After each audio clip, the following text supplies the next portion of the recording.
Kadıköy Osman Ağa Camii imamı Mustafa Özer'in paylaştığı genç müezzin uşak makamı kâmeti.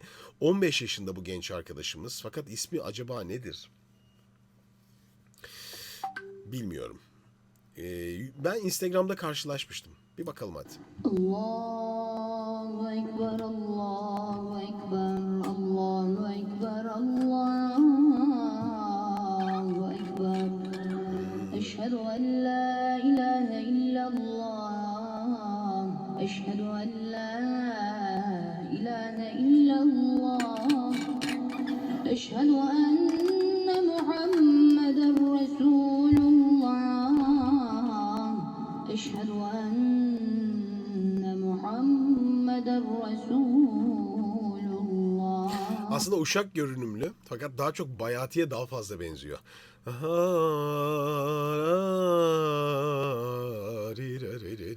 Gibi karar alıyor. Hayye ale's-salati, hayye ale's-salam, hayye alel-felahi, hayye alel-felah.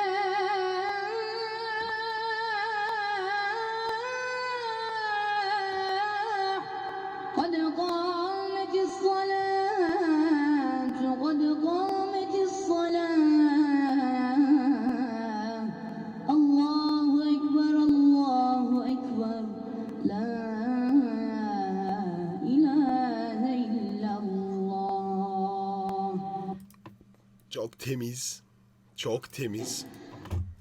Geçen hafta aslında çok benzer bir sohbet yapmıştık bu konularla alakalı. Şimdi bütün okuyuşun tamamında aşırı süs var mı? Yok. Tadında mı? Evet, net tadında. Özellikle dini bir yapının içine girdiğiniz zaman çok fazla süs zaten bütün o uhreviyeti götürüyor. Ne kadar tadında bırakırsanız o kadar odak sadeleşiyor ve sonuçta cami içinde yapılan bir ibadetin kâmeti bu. Öyle olduğu için de tavır çok önemli. Bence bu çok lezzetli. Okuyucunun yeteneği ise daha henüz çok genç. Gördüğünüz gibi daha alt seslerin frekansı kesinlikle yerinde değil. Daha blue çağa geçilecek. Ses tam oturacak. 19, 20, 24 yani tam sesin oturmaya başladığı dönemler gelecek ve okuyuşu değişecek. Ama onun yanında bence en önemli şey, ben bütün bu yaşlardaki gençler için en değerli şeyin makam ve tavır bilgisi olduğunu inanırım. Makam, tavır. Sesi çıkarmayla ilgili konular dışında önemli. Orada da en önemli şey çalışacağınız okuyucunuzun okuma stilidir.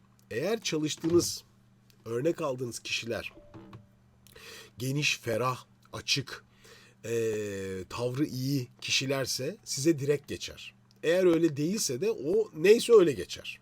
Bu sefer onu değiştirmek için uğraşırsınız vesaire vesaire. Ben bu yaşlarda özellikle bu yaşta olan okuyucuların çok böyle açık olmalarını her zaman niyetliyorum. Yani diyorum ki herkesi dinleyin. Çok açık olun. Çok kişiden kulak alın. Ve okumanızı yaparken dikkatli olun. O nedenle mesela bu kayıt çok güzel. Neden? Bağırma çağırma yok. Dikkat edin, feryat figan bir şey yok. Çok tadında. Gerektiği kadar bir genişlikte ses kullanılmış. Zorlama yok. Yani daha yaşın üzerine bir şeyi zorlaması yok. Bir sınama yok. Tadını bırakmıyor. O kadar kıymetli ki o nedenle. Güzel bir örnek herkese de. Bu yaşta olan kişiler tavra, okumanın üslubuna ve okuyucu dinleyecekleri kişinin tavırlarına dikkat etsinler. Alacakları şey o ve makam bilgisi. Bunu almaları yeterli. Zaten zamanla okuyuş gelişecek. Buraya Ahmet Kucur Tamburi katıldığında ne dedi?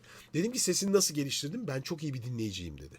Nasıl geliştirdin? Çok iyi bir dinleyiciyim. Bakın bunlar, siz çok iyi dinlerseniz bir süre sonra ifadeleriniz zaten o dinlediğinizden akmaya başlayacak. Bunu böyle düşünün.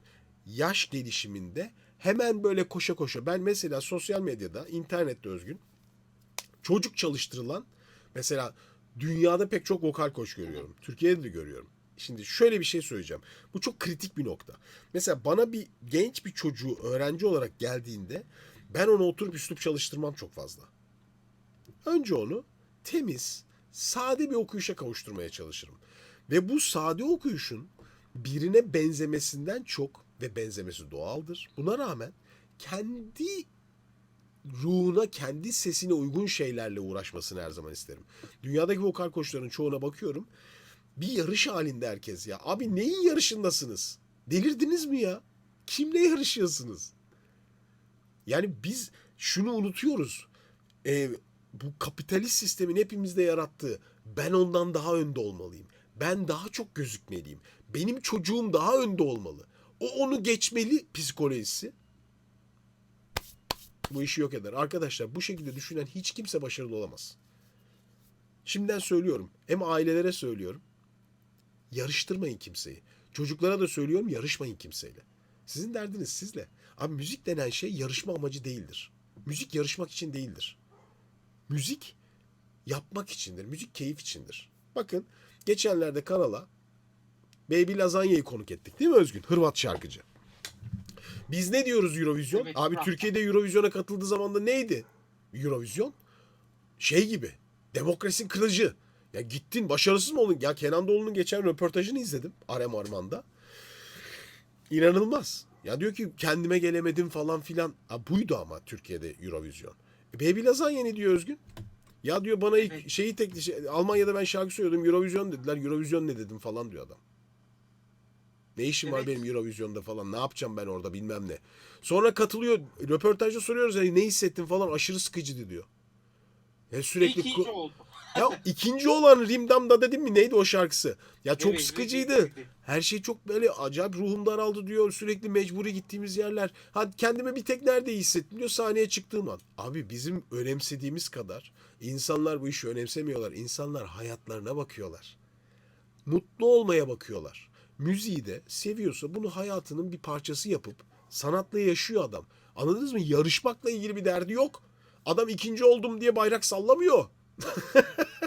O nedenle lütfen ve lütfen müzik bir yarışma amacı değildir. Yarışma aracı değildir. Ha yarışmalar var. O ayrı. Yarışmak başka bir şey. Yani bu kendi yeteneğini sınamak gibi bir şey. Öyle düşünün. Ama onun haricinde hiçbir anlamı yok. Genç Kadıköy'ün genç müezzini tebrik ediyorum. Bu anlamda. Sade, sakin, tavırlı, akıllı bir kayıt elimizde var şu anda. Tebrik ederim. Peki. Bu da genel bir sohbet olsun.